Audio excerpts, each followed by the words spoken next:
ठीक है। तो आज का हमारा टॉपिक है nutritional programmes in India. Class शुरू करने से पहले मैं आपको बता दूं, कुछ भी लिखने की जरूरत नहीं है। क्लास के नोट्स आपको डिस्क्रिप्शन बॉक्स में दे दिए जाएंगे, जहां से आप डायरेक्ट डाउनलोड कर सकते हैं।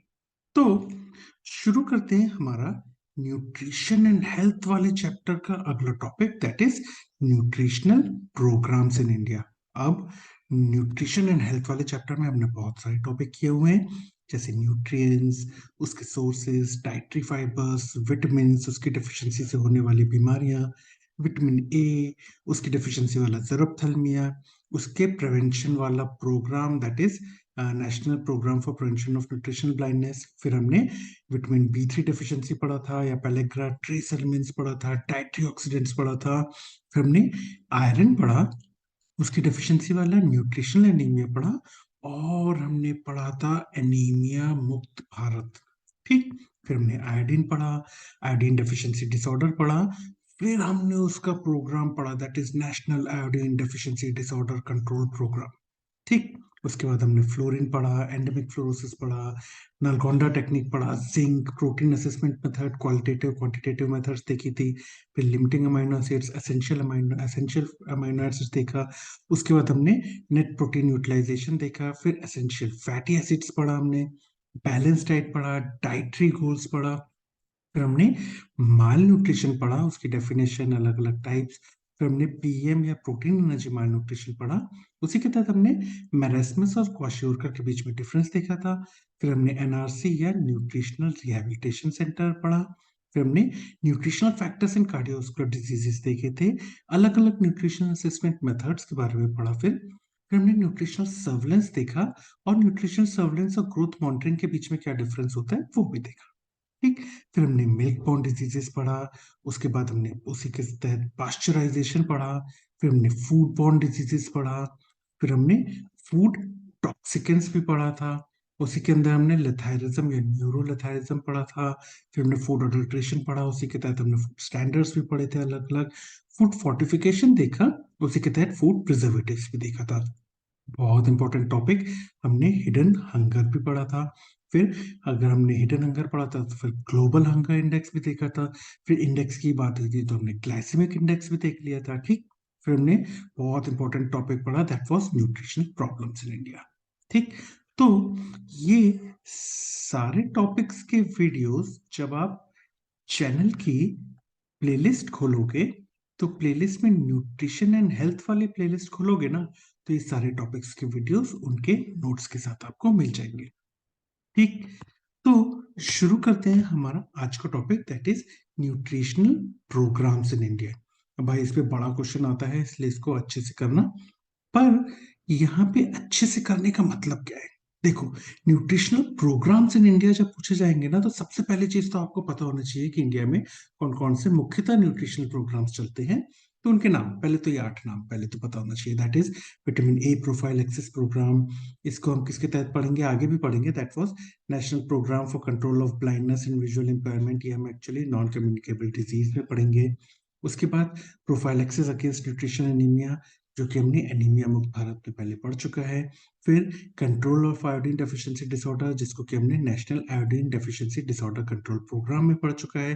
फिर special nutrition program, Balwadi nutrition program, और mid day meal program. Actually ये तीनों प्रोग्राम जो है ना, ये मिनिमम नीड प्रोग्राम और आईसीडीएस में मर्ज हो चुके हैं, तो इसलिए इनके बारे में आजकल ज्यादा पढ़ा नहीं जाता। हाँ, आईसीडीएस बहुत इंपॉर्टेंट है, integrated child development service scheme. तो एक्चुअली इसको ना हमने preventive medicine in obstetrics, paediatrics और जेरियाट्रिक्स वाले चैप्टर में अलग से पूरा डिस्कस कर चुका है। ठीक। तो उसमें भी सप्लीमेंट्री न्यूट्रिशन वाला पार्ट हम देखेंगे। और सबसे इंपॉर्टेंट टॉपिक जो इसमें हम पढ़ने वाले हैं ना आज, वो है भाई साहब मिड डे मील।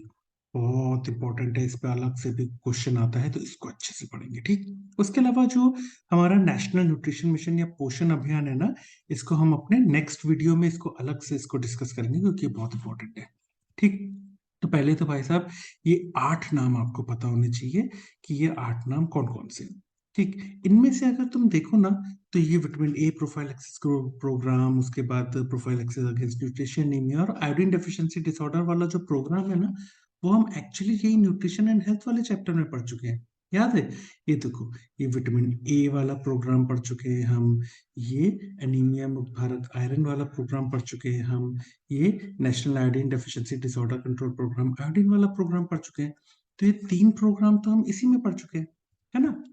उसके अलावा अगर तुम ध्यान दो, तो ये जो आईसीडीएस वाला प्रोग्राम है, इसको हम preventive medicine in obstetrics, paediatrics और जेरियाट्रिक्स वाले चैप्टर में पढ़ चुके हैं।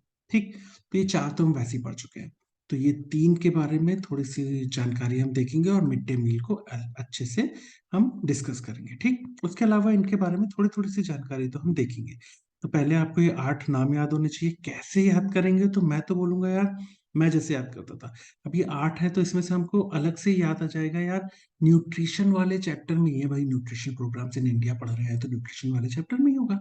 तो उसमें हमने अलग से किस किस पे पढ़ा हुआ है, तो हम बोलेंगे यार वो 3 तो हमने न्यूट्रिशन वाले चैप्टर में पहले ही पढ़ लिए थे। वो कौन कौन से थे? तो विटामिन ए वाला था, उसके बाद वो आयरन वाला था, उसके बाद वो आयोडीन वाला था। ए वाला कौन सा था? That was vitamin prophylaxis program या national programme for prevention of nutrition blindness. उसके बाद फिर आयरन वाला था तो एनीमिया मुक्त भारत था, आयोडीन वाला था तो national iodine deficiency disorder programme. उसके बाद हम बोलेंगे यार वो एक प्रोग्राम हमने ऑप्सपीडिया जेरिया में पढ़ा था, कौन सा? वो आईसीडीएस था। ये तो 4 हो गए। उसके बाद हम बोलेंगे वो 3 प्रोग्राम जो थे ना, उनको मिनिमम नीड प्रोग्राम और आईसीडीएस में जो मर्ज कर दिया था, वो कौन से थे? तो special nutrition program, Balwadi nutrition program और मिड डे मील प्रोग्राम। ये हो गए। और एक जो सबसे इंपॉर्टेंट है जो हम इसमें पढ़ने वाले हैं, वो कौन सा है? That was mid day meal scheme हम पढ़ने वाले हैं। तो ऐसे आप याद कर सकते हो। मैं तो ऐसे याद करता था। क्यों? क्योंकि आगे जाके इसमें थोड़ी आसानी होगी। ठीक। और पोषण अभियान तो देखो अलग से है, अभी अभी नया शुरू हुआ है, इसको हम अलग से नेक्स्ट वीडियो में देखेंगे। तो ये तो पहले तो भैया ये नाम पता होने चाहिए। ठीक। अब ना तुमको जो सवाल आएगा उस पर डिपेंड करता है कि कितना लिखना है। अब देखो, न्यूट्रिशनल प्रोग्राम्स इन इंडिया पे अगर तुमको क्वेश्चन आता है, तो तुमको ना सबको थोड़ा थोड़ा लिखना है कि थोड़ा सा विटामिन ए प्रोफाइलैक्सिस के बारे में लिख दिया, थोड़ा सा न्यूट्रिशन एनीमिया के प्रोफाइलैक्सिस के बारे में, आयोडीन डेफिशिएंसी डिसऑर्डर के, फिर ये 3 जो है इनके बारे में थोड़ा सा लिख दिया, आईटीजीएस के बारे में थोड़ा लिख दिया, मिड डे मील प्रोग्राम के बारे में तो जितना है बताओ उतना लिख ही देना। चाहो तुम वो पोषण अभियान पे भी आप लिख सकते हो, आपकी श्रद्धा है। ठीक, पर ये 8 पे तो आप लिख ही देना। ठीक। मगर अगर इन प्रोग्राम पे अलग से क्वेश्चन आता, मान लो आईसीडीएस पे अलग से क्वेश्चन आ गया, तो भैया यहाँ पे जो पढ़ाऊंगा वो नहीं लिखना। जो हमने अलग से वीडियो में सिर्फ आईसीडीएस डिस्कस किया है ना, वो वाला कंटेंट लिखना। ऐसे ही vitamin A prophylaxis program पे अलग से क्वेश्चन आ गया तो यहाँ वाला मत लिखना, वो जो अलग से वीडियो बनाया है ना, वो वाला लिखना। Anaemia Mukt Bharat iodine deficiency disorder control programme, अलग से अगर इन पे क्वेश्चन आता है तो वहां से कंटेंट उठाना, यहाँ से। ठीक। और पूरे पे अगर क्वेश्चन आता है, तब ये पूरा का पूरा जितना मैं पढ़ा रहा हूँ वो उतना तो लिख सकते हो, थोड़ा थोड़ा करके सबको समझाया है।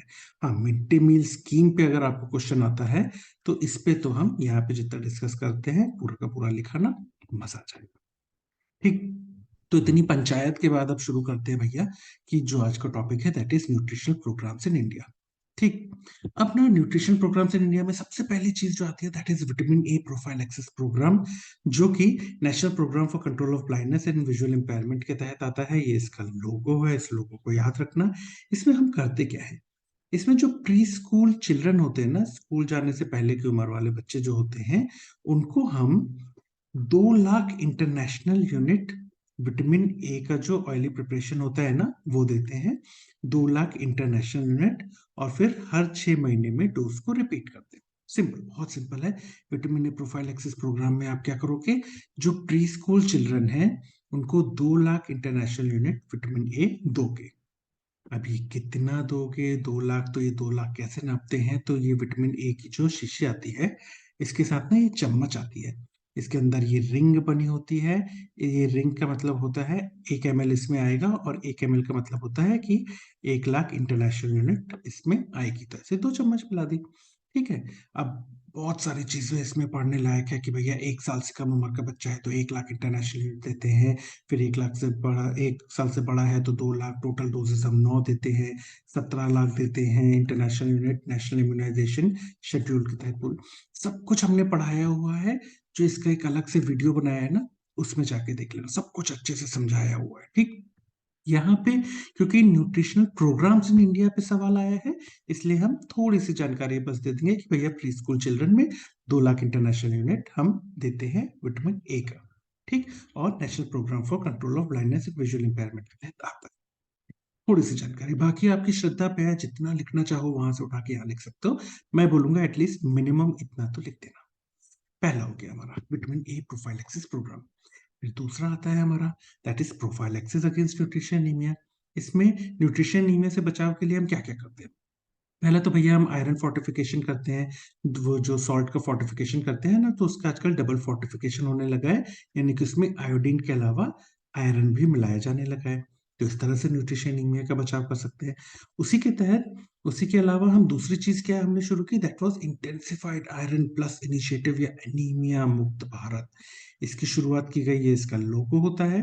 इसके तहत हमने क्या किया, लोगों को अलग अलग एज ग्रुप में बांटा, जैसे कि 6 महीने से लेके 5 साल, 6 से 9 साल, 10 से 19 साल, that is adolescent age group. उसके बाद फिर हमने women of reproductive age group ली, जो कि 15 से 45 या 49 हो सकती है, और फिर प्रेग्नेंट लेडीज को लिया, ठीक। इनको हम आयरन सप्लीमेंट्स देते हैं। कैसे देते हैं? तो देखो, जो छोटे बच्चे हैं ना, उनको तो हम सिरप के फॉर्म में देते हैं बाय वीकली। अब सिरप कितनी देनी है? तो 1 ml देते हैं।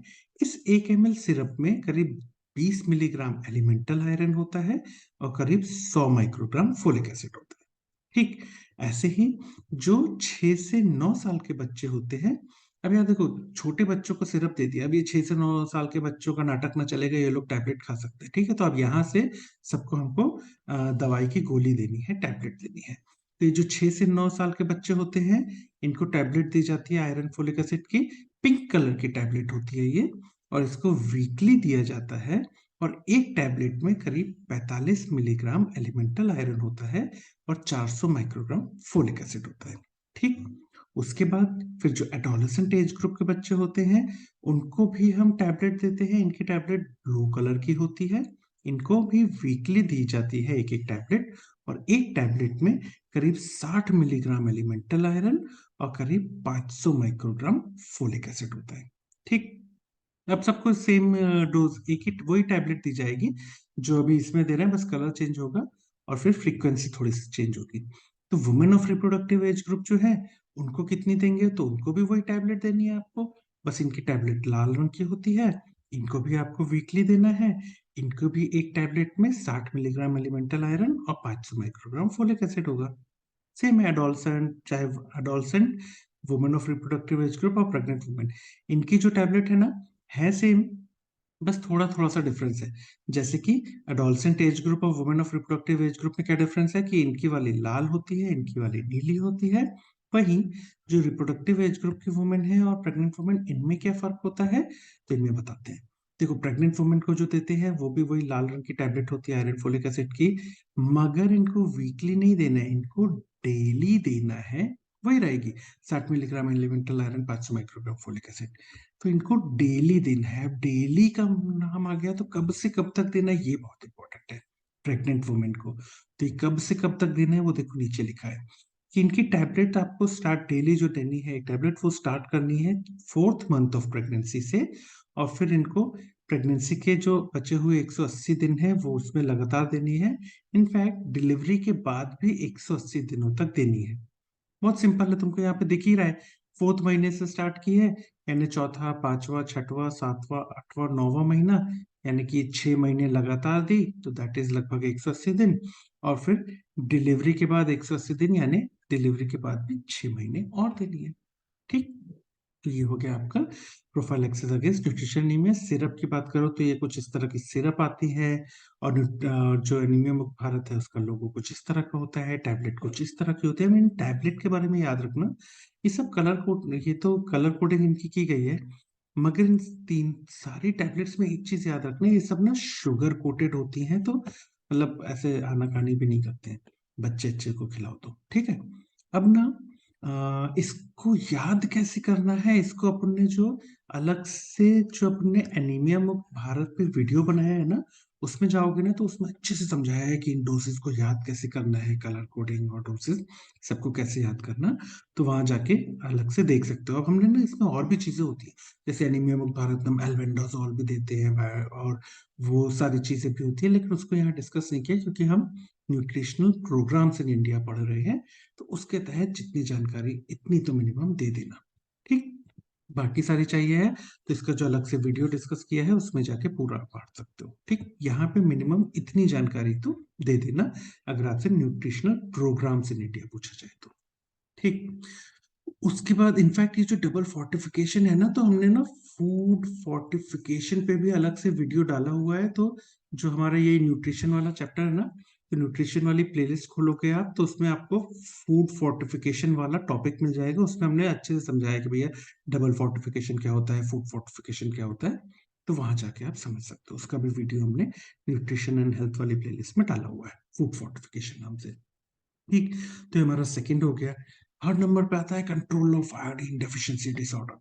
अब ये आयोडीन डेफिशिएंसी डिसऑर्डर का स्पेक्ट्रम क्या होता है ये हमने अलग से वीडियो में आयोडीन डेफिशिएंसी डिसऑर्डर में समझाया हुआ है।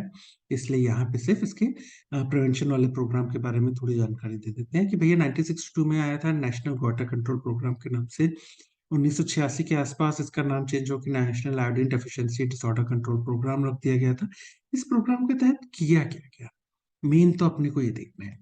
इसमें ना जितने भी खाने वाला नमक था ना, एडिबल सॉल्ट, उसको रिप्लेस कर दिया गया आयोडाइज सॉल्ट से।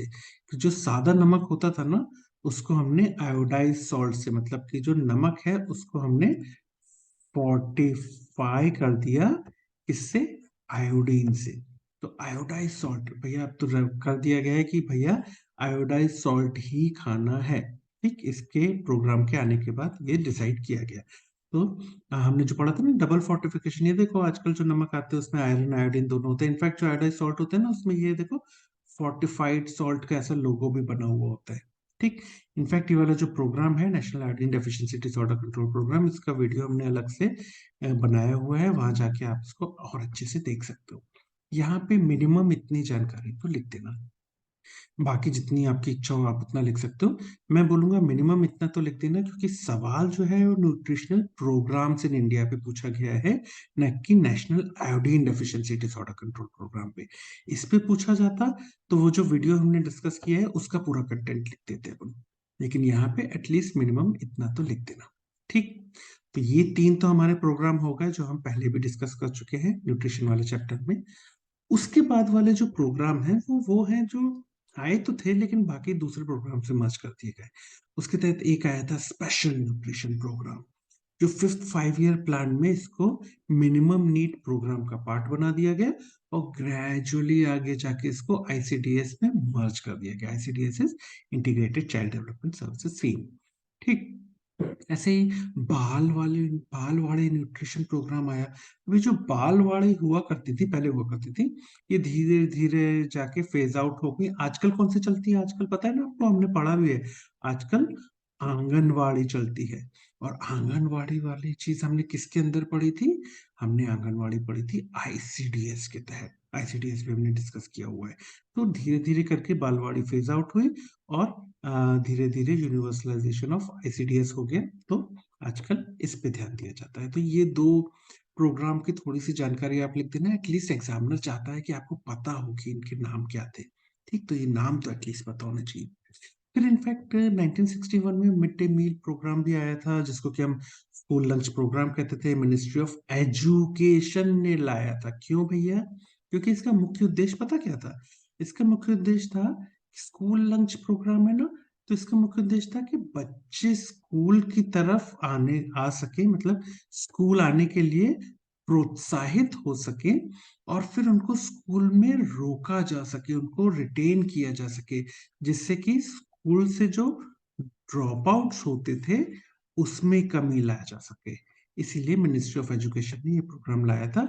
इसके तहत एटलीस्ट ये कहा गया था कि भैया 250 साल के 250 दिन तो आपको मिड डे मील प्रोग्राम के तहत बच्चों को फीड कराना है, ठीक है। National institute of nutrition Hyderabad ने लेके आए थे। उसके बाद ना ये भी आगे जाके क्या हुआ, फिफ्थ 5 ईयर प्लान के तहत मिनिमम नीड प्रोग्राम का हिस्सा बन गया, ठीक। तो एक्चुअली ना ये जो तीनों प्रोग्राम थे आगे जाके दूसरे प्रोग्राम्स के हिस्से बनते गए, और फिर जैसे बाकी भी थे कि फेज आउट होकर आईसीडीएस में आ गए, तो थोड़ी सी जानकारी इनके बारे में डाल देना। ठीक। अभी आईसीडीएस आईसीडीएस आईसीडीएस कर रहे हैं, तो भैया आईसीडीएस है क्या? हम पहले भी डिस्कस कर चुके हैं, तो उसको भी देख लेते हैं कि भाई 1975 के आसपास आया था आईसीडीएस। थोड़ा थोड़ा सा जानकारी देखेंगे क्योंकि इस अलग से वीडियो में पूरा डिस्कस किया हुआ है, तो वहां जाके देखना थोड़ी सी जानकारी जो हमको लिखनी है। स्टाफ के तहत इसमें एक सीडीपीओ ऑफिसर होता है, चाइल्ड डेवलपमेंट प्रोजेक्ट ऑफिसर। उसके नीचे 4 सुपरवाइजर या मुख्य सेविका होती हैं। हर मुख्य सेविका के नीचे 25 आंगनवाड़ी वर्कर होती है, तो एक आईसीडीएस प्रोजेक्ट में 100 आंगनवाड़ी वर्कर होती है, और कई महिला मंडल्स भी होते हैं। तो ये आपको स्टाफ पूरा दिख रहा है कि एक आईसीडीएस प्रोजेक्ट है तो उसके अंदर एक सीडीपीओ होगा। हर सीडीपीओ के अंदर 4 मुख्य सेविका होंगी, और हर मुख्य सेविका के अंदर 25 आंगनवाड़ी वर्कर होंगे। तो ऐसे टोटल अगर देखोगे तो एक आईसीडीएस, एक सीडीपीओ, 4 मुख्य सेविका, 100 आंगनवाड़ी वर्कर। समझ गए? अब इनके बारे में ना अच्छे से डिस्कस हमने जो वीडियो है इसका अलग से उस पे किया है कि भैया महिला मंडल्स क्या होते हैं, इस पे अलग से वाइवा आता है, तो में पूछा जाता है, तो इसको पढ़ लेना। आंगनवाड़ी वर्कर जो होती हैं, अलग से जो कलर कोडिंग वगैरह है अलग अलग हेल्थ वर्कर्स की, एटलीस्ट मध्य प्रदेश में, वो अपन ने डिस्कस कौन से चैप्टर में की थी, जो हमारा वो है ना health care of the community वाला चैप्टर है। उसके अंदर जो हमने हेल्थ केयर डिलीवरी सिस्टम पढ़ा है, उसके तहत सबको पढ़ा है कि भैया एएनएम, फिर आंगनवाड़ी वर्कर, फिर आशा, तो वहां जाके इनको देख सकते हो। ठीक। बाकी आईसीडीएस के तहत तो पूरा अपन ने इसमें पढ़ाया है।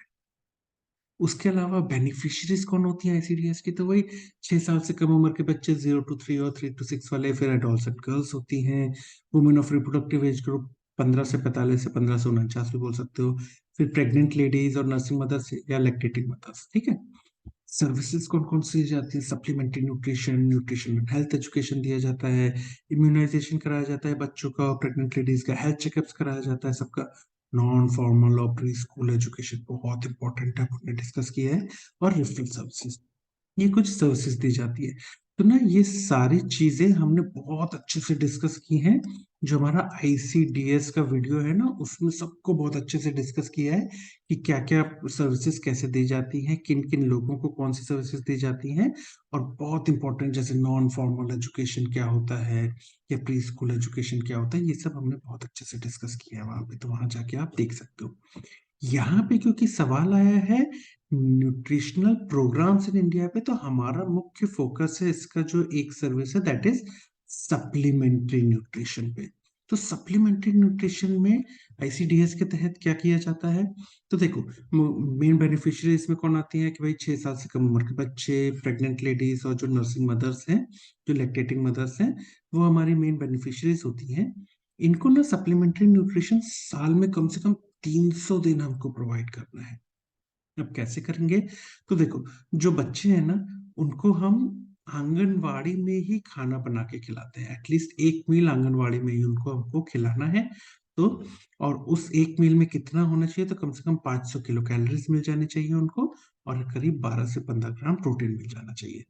ऐसे जो प्रेग्नेंट लेडीज या लैक्टेटिंग मदर्स होती हैं, उनको ना हम वहीं बिठा के नहीं खिलाते, उनको हम टेक होम राशन दे देते हैं। ये ऐसे पैकेट्स होते हैं जिनको हम टेक होम राशन के तौर पर उनको दे देते हैं कि भैया घर जाके बना के खा लेना। ठीक। अब इसमें कितना होता है? तो करीब 600 किलो कैलोरी होती है, और करीब 15 से 20 ग्राम प्रोटीन उनको मिल जाती है। ठीक। अब वहीं सप्लीमेंट्री न्यूट्रिशन दे ही रहे हो, तो अगर उस एरिया में कहीं माल नरिश बच्चे मिलते हैं ना, तो उनको भी हमको वहां पे खाना खिलाना है।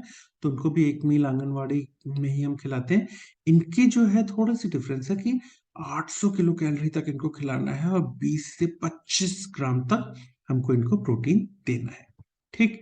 तो ये कुछ सप्लीमेंट्री न्यूट्रिशन आईसीडीएस के तहत जो किया जाता है वो है। कितनी कितनी कॉस्ट आती है? लगभग जो बच्चों को खिलाते हैं पर मील की करीब 8 रुपए, और प्रेग्नेंट या लैक्टेटिंग मदर्स को देते करीब 9.5 आती है कॉस्ट। वही मालनूरिश बच्चे के लिए करीब 12.5 कॉस्ट आती है। ठीक।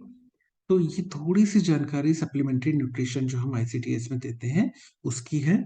तो आपको उतना पता होना चाहिए आईसीडीएस के तहत। बहुत अच्छे से हमने इसको वीडियो में अलग से समझाया है, तो वहां जाके समझ सकते हो। यहाँ पे सप्लीमेंट्री न्यूट्रिशन वाला पार्ट बहुत इंपॉर्टेंट है, तो इसको याद रखना। अब आता है भाई साहब सबसे इंपॉर्टेंट टॉपिक जो है न्यूट्रिशनल प्रोग्राम्स इन इंडिया का, वो है मिड डे मील स्कीम, भाई साहब इस पे अलग से आपको शॉर्ट नोट पे आ जाएगा। मिड डे मील स्कीम तो बहुत अच्छे से आनी चाहिए न्यूट्रिशनल प्रोग्राम्स इन इंडिया पे। अब ये है क्या? Mid day meal programme, mid day meal scheme जो है वो national programme for nutrition support to primary education के तहत लाई गई थी। ठीक है, इसका मुख्य उद्देश्य क्या है? जो मेन ऑब्जेक्टिव है ना, वो क्या है?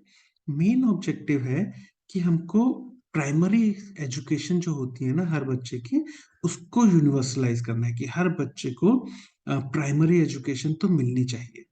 और उसके लिए हमको एनरोलमेंट और रिटेंशन को बढ़ावा देना है। एनरोलमेंट यानी हमको ज्यादा से ज्यादा बच्चों का एडमिशन कराना है स्कूलों में। और रिटेंशन का मतलब है कि हमको ना रोक के रखना है, उनको रोक के रखना है, यानी कि हमको ड्रॉप आउट्स होने से बचाना है कि बच्चे ड्रॉप आउट होके ना चले जाएं। तो उसको रोक के रखना है स्कूल में। और तीसरी चीज कि उनके न्यूट्रिशन पे भी इम्पैक्ट, अच्छा इम्पैक्ट करना है। ये हमारे मिड डे मील स्कीम का मेन उद्देश्य था। कैसे ये किया, क्यों किया? यार देखो, जो गरीब घरों के बच्चे होते हैं ना, अब माता पिता बोलते हैं ये स्कूल जाके पढ़े लिख के क्या करेगा, अब हम स्कूल का खर्चा नहीं उठा पाएंगे, हम ये नहीं कर पाएंगे, वो नहीं कर पाएंगे, वो बच्चों को स्कूल ही नहीं भेजते। तो सरकार ने क्या किया, वो गरीब बोलता क्या है, ये जो गरीब माता पिता होते थे ना, ये बोलते थे कि उनका जो बच्चा है, इसको हम स्कूल काहे भेजे, हम अपने खाने का खर्चा तो उठा नहीं पा रहे, इसको स्कूल भेजेंगे, पढ़ाई लिखाई पे खर्चा करेंगे, हम खाना तो खिला नहीं पा रहे, इसको स्कूल का भेजेंगे। तो सरकार ने बोला, दादा तुम स्कूल भेज दो, खाना हम खिलाएंगे, हम भी थोड़ा सा, तुम भी खिलाओ और हम भी खिलाएंगे खाना। तो उसके उसको देख के उन लोग और स्कूल भेजने लगे, हाँ हाँ, चलो थोड़ा सा हम खिला देंगे, थोड़ा सा सरकार खिला देगी, तो बच्चे का पेट भर जाएगा और पढ़ाई भी कर लेगा। तो इस तरह से एक आइडिया था जिसको कि इम्प्लीमेंट किया गया, और इनफैक्ट इससे बहुत अच्छा रिजल्ट देखने मिला कि ज्यादा से ज्यादा लोग इनरोल होने लगे और रिटेंशन रहने लगा। मतलब कि ड्रॉप आउट, बच्चे स्कूल छोड़ के जा नहीं रहे थे अब, क्योंकि माता पिता को पता था कि एक टाइम खाना मिल रहा है। एक्चुअली वो है नहीं, सप्लीमेंट्स के तौर पे यूज किया जाना चाहिए खाना, उसके रिप्लेसमेंट के तौर पे नहीं, लेकिन एटलीस्ट गरीब माँ बाप को ये तो दिख रहा था ना कि हाँ भैया बच्चों को खाने को मिल रहा है, वहीं पढ़ाई कर लेगा। तो ये एक याद रखना, ये ऑब्जेक्टिव क्या था। क्योंकि कई बार ना वाइवा में आप बोल देते हैं मेन ऑब्जेक्टिव था सर स्टूडेंट के न्यूट्रिशन पे ध्यान देना। हाँ भैया, वो एक ऑब्जेक्टिव था, लेकिन उससे पहले मुख्य उद्देश्य था कि हर बच्चे को प्राइमरी लेवल की एजुकेशन तो मिलनी चाहिए। और उसके लिए हमारा उद्देश्य ज्यादा से ज्यादा बच्चों का एडमिशन हो सके और ड्रॉप आउट भी ज्यादा से ज्यादा रोका जा सके। और उसके लिए क्या किया इनने, मिड डे मील स्कीम शुरू की कि बच्चों को एक टाइम खाना खिलाने लगो वहां पे। समझे? तो अब किन बच्चों को सवाल आता है, सबको तो नहीं कर सकते, किन बच्चों को मेनली? तो जो गवर्नमेंट स्कूल में पढ़ने वाले फर्स्ट टू एट्थ क्लास तक के बच्चे होते हैं, यानी कि सरकारी स्कूल में पहली से लेके 8वीं कक्षा तक पढ़ने वाले जो बच्चे होते हैं, उनको मेनली हमारा मिड डे मील स्कीम जो है वो कवर करता है मेनली। ठीक, तो ये चीज ध्यान में आ गई आपके कि क्या मेन उद्देश्य था, कौन कौन लोग कवर होते हैं। अब इसमें किया क्या जाता है, बच्चों को खाना खिलाना है तो खाना आएगा कहाँ से? तो वो जो स्कूल है उसके आसपास जो भी सरकारी गोडाउन है, फूड कॉरपोरेशन ऑफ इंडिया का गोडाउन है, वहां से अनाज आता है पर बच्चे के हिसाब से। पर बच्चे के हिसाब से कितना? तो करीब 100 ग्राम पर स्टूडेंट पर डे के हिसाब से वहां से अनाज की जो डिलीवरी होती है वो पास के स्कूल में होती है, सरकार द्वारा ही, सरकार का गोडाउन है, वहां से अनाज आया स्कूल में, स्कूल से बच्चों के लिए बना के खिलाया जाता है। ठीक, उसके अलावा मिनिमम कितना तो देना ही है पर बच्चे को खाने के लिए, तो करीब 300 कैलोरीज और 10 ग्राम प्रोटीन तो मिनिमम आपको बच्चे को खिलाना ही है मिड डे मील स्कीम के तहत। ठीक, तो इतना समझ में आ गया कि यहाँ पे याद रखना जो मिनिस्ट्री है वो एजुकेशन वाली मिनिस्ट्री है, ये ध्यान रखना कि भाई, क्योंकि प्रोग्राम याद रखना कि national programme for nutrition support to primary education है। प्राइमरी एजुकेशन यानी कि इनका मुख्य उद्देश्य क्या था, प्राइमरी एजुकेशन को सब बच्चों को मिलना चाहिए, इसके लिए ड्रॉप आउट रोकना और ज्यादा से ज्यादा एडमिशन कराना। सरकारी स्कूल के पहली से 8वीं कक्षा तक के बच्चे, और 300 कैलोरीज और 10 ग्राम प्रोटीन तो आपको देना ही है बच्चों को।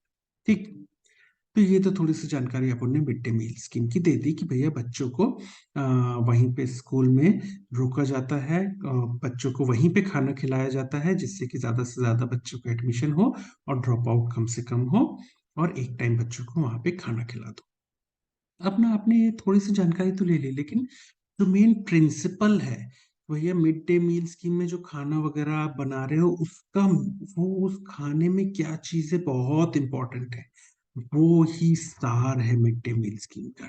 That is principle of formulating mid day meal, की जो मिड डे मील स्कीम के तहत जो आप खाना बना रहे हो उसमें किन किन बातों का आपको मेनली ध्यान रखना है।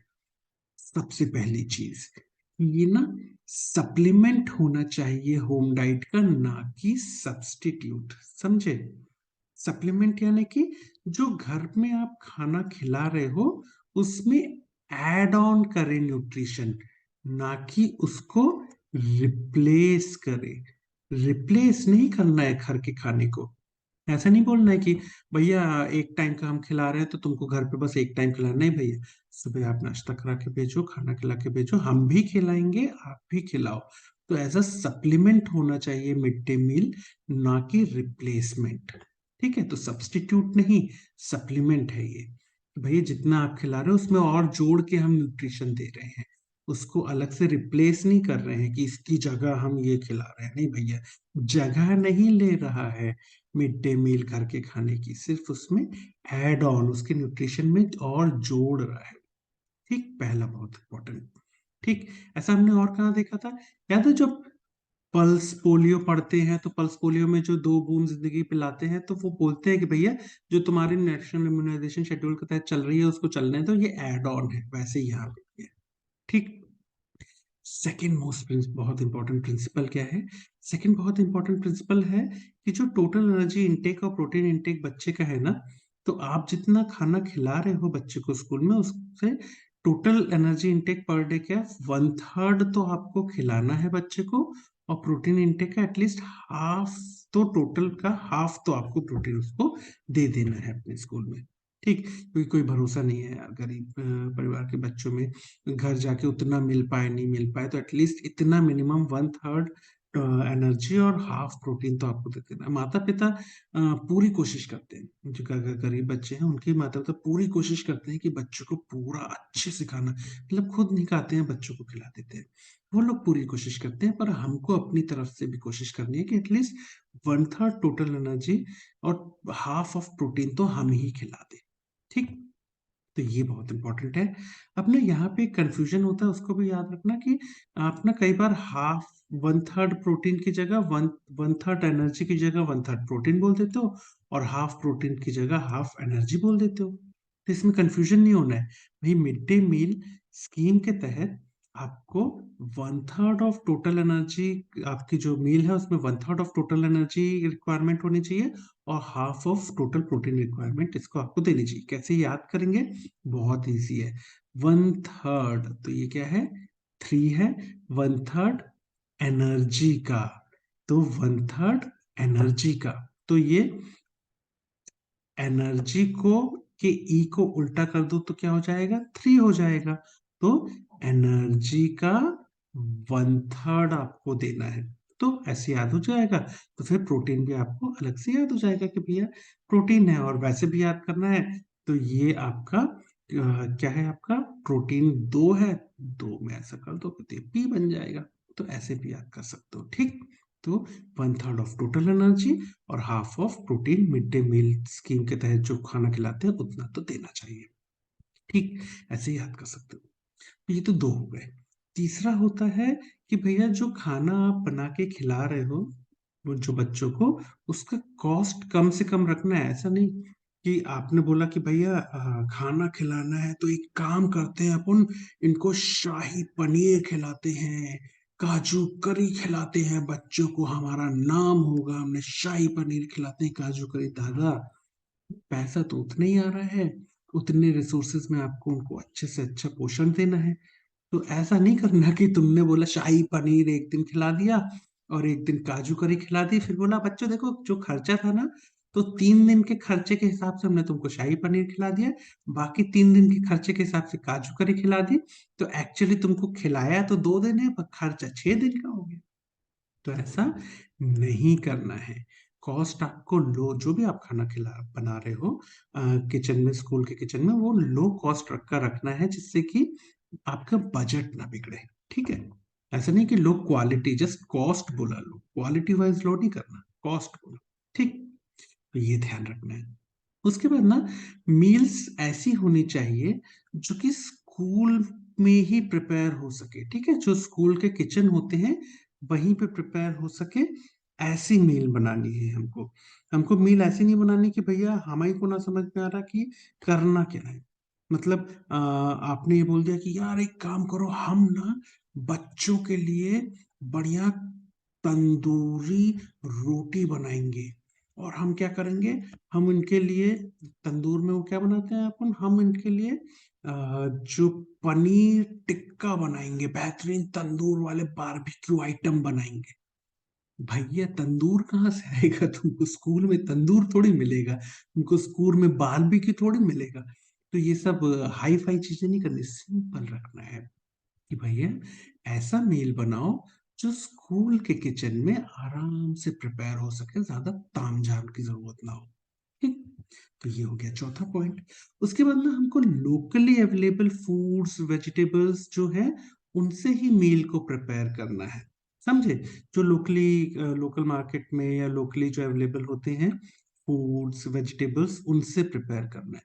अब ये नहीं है कि तुम बोलो यार आजकल ना ड्रैगन फ्रूट बहुत ट्रेंड में चल रहा है, चलो बच्चों को ड्रैगन फ्रूट खिलाते। दादा अवेलेबल हमको ना हो पा रहा ड्रैगन फ्रूट, तुम बच्चों को क्या खिलाओ। तो ना ऐसे ताम झाम नहीं करना, सिंपल रखना है कि जो लोकली अवेलेबल सब्जियां हैं, जो इजीली अवेलेबल सब्जियां हैं, उनसे मेन्यू प्रिपेयर करो और फिर उसका खाना बनाओ। ठीक, तो ये हो गया आपका पांचवा पॉइंट। उसके अलावा कॉम्प्लिकेटेड कुकिंग प्रोसेस आपको अवॉइड करनी है। कॉम्प्लिकेटेड कुकिंग प्रोसेस यानी कि ऐसा नहीं आपने बोला कि यार आज ऐसी डिश बनाते हैं, एक काम करो इसको मैरिनेट करके रख दो, इस आइटम को रात भर मैरिनेटेड रहेगा, फिर अगले दिन हम उसको भाप में पकाएंगे, फिर तड़का लग दादा ये सब फालतू की चिकन चिकन नहीं चाहिए, कॉम्प्लिकेटेड कुकिंग प्रोसेस नहीं होनी चाहिए। सिंपल रखो, सिंपल कुकिंग प्रोसेस, सिंपल खाना बनाना चाहिए, जिससे कि रोज आप चीजों को बना सको। अब बात अगर रोज की हुई है तो एक बहुत इंपॉर्टेंट चीज है कि भैया जो मेन्यू है ना खाने का, वो ना डेली चेंज होते रहना चाहिए। ऐसा नहीं कि भैया आपने मंडे को आपने दलिया बनाया, फिर वही वही वही दलिया दलिया दलिया दलिया खिलाया जा रहा। पता क्या होगा उससे, होगा ये कि बच्चा जो होगा ना पहले दिन तो ये हमको दलिया खाने मिल रहा है, मजा आ गया। फिर ट्यूसडे को बोलेगा कि ये फिर से दलिया मिल गया। वेडनेसडे को बोलेगा हैं फिर से दलिया। थर्सडे को बोलेगा अरे यार फिर से दलिया। फ्राइडे को बोलेगा हमको नहीं खाना दलिया फिर से। और सैटरडे को बोलेगा हमको स्कूल ही नहीं जाना, दलिया ही दलिया खिलाते हैं वो लोग, हम नहीं जा रहे स्कूल। तो ये नहीं करना है भाई साहब। ये यहाँ से ना यहाँ तक आने में ज्यादा टाइम नहीं लगेगा। तो इसीलिए हमको क्या करना है, हमको खुश रखना है बच्चों को, तो इसीलिए मेन्यू में चेंजेस होते रहना चाहिए। देखो देखो, एक दिन आपने कढ़ी चावल खिला दिया, आपने एक दिन खीर खिला दी, एक दिन आपने सोयाबीन राइस खिला दी, एक दिन आपने दाल चावल सब्जी, एक दिन चने की सब्जी के साथ, एक दिन खिचड़ी चोखा, अलग अलग अलग अलग चीजें। और फिर इनफैक्ट ये तो एक हफ्ते का है, फिर अगले हफ्ते चेंज कर दो या उसके बाद वाले हफ्ते मेन्यू चेंज कर दो। तो मेन्यू चेंज होते रहना चाहिए, जिससे कि बोरियत ना हो, क्योंकि हमारा मुख्य उद्देश्य जो है वो बच्चे को स्कूल में रोक के रखना है, कि बच्चे को प्राइमरी एजुकेशन तो मिल सके। तो ये 7 पॉइंट है भाई साहब, ये 7 पॉइंट आपको बहुत अच्छे से याद होने चाहिए मिड डे मील स्कीम के।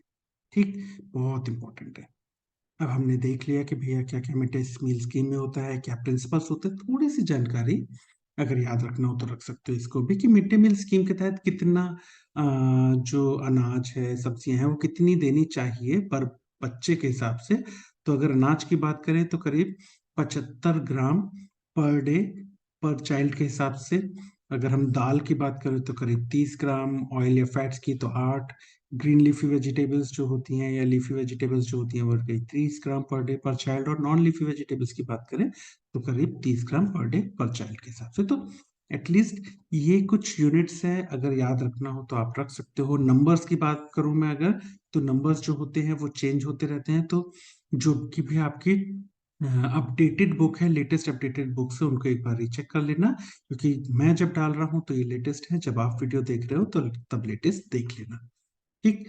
तो इतनी चीजें हैं जो आपको न्यूट्रिशनल प्रोग्राम्स इन इंडिया में और खासकर मिड डे मील स्कीम के तहत पता होनी चाहिए। ये ना मिड डे मील स्कीम का लोगो जरूर याद कर लेना। ये मिड डे मील्स का लोगो है, दिख रहा है? ये देखो, लड़का लड़की सारे स्कूल के बच्चे साथ में बैठ के खाना खा रहे हैं, ये थाली रखी हुई है, तो ये लोगो बहुत इंपॉर्टेंट है मिड डे मील स्कीम का, इसको भी याद रखना। ठीक।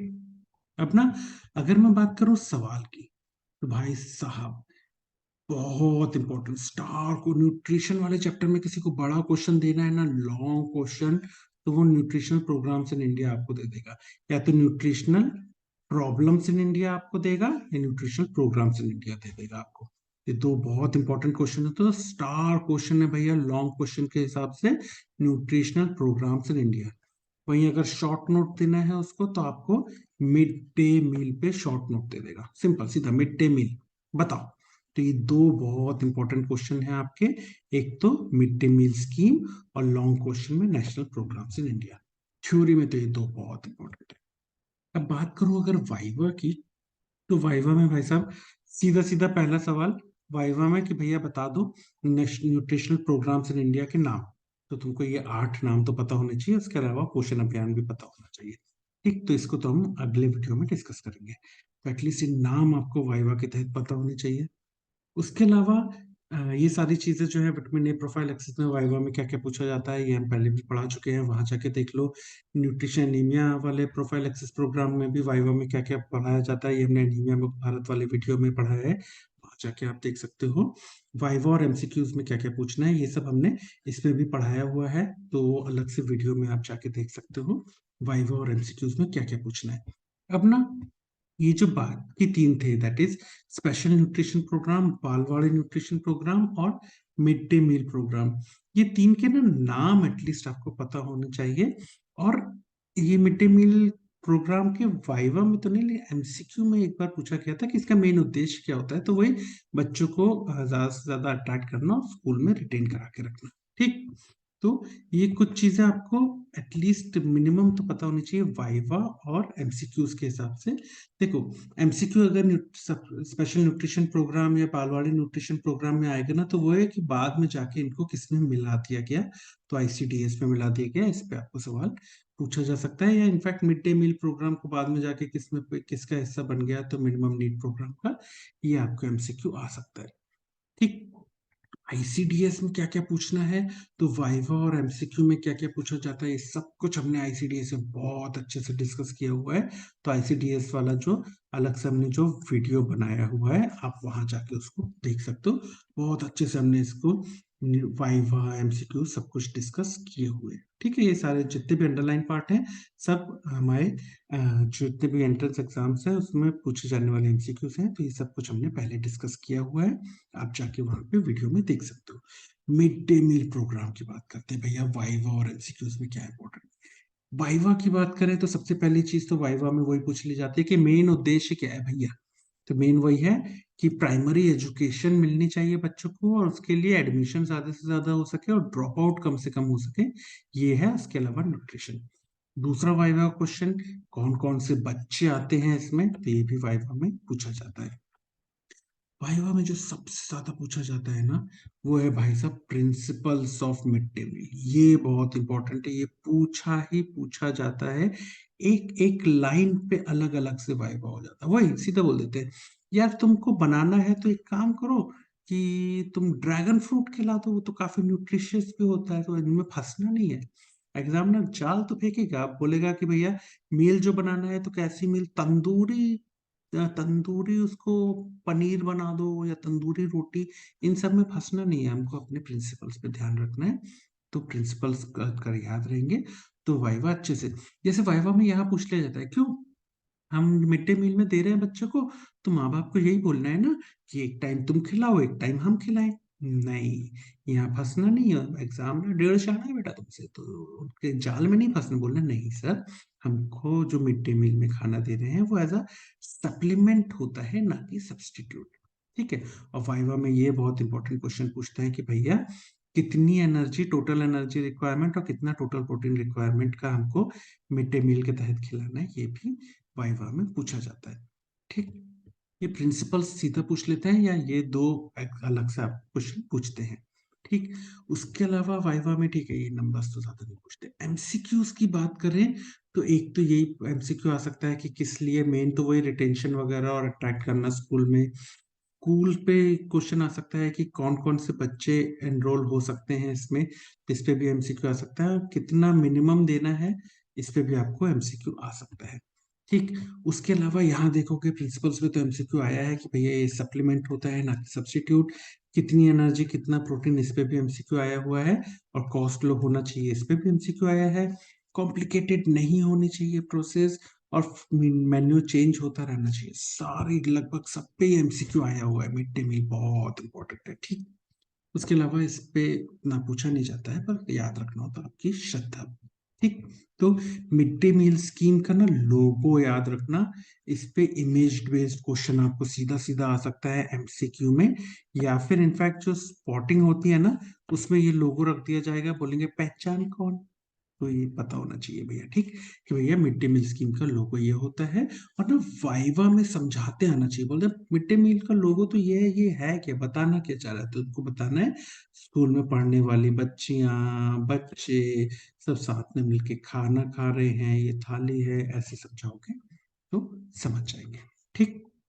तो इतनी चीजें हैं जो आपको न्यूट्रिशनल प्रोग्राम्स इन इंडिया, और उसमें भी खासकर मिड डे मील स्कीम के तहत पता ही होनी चाहिए। Thank you.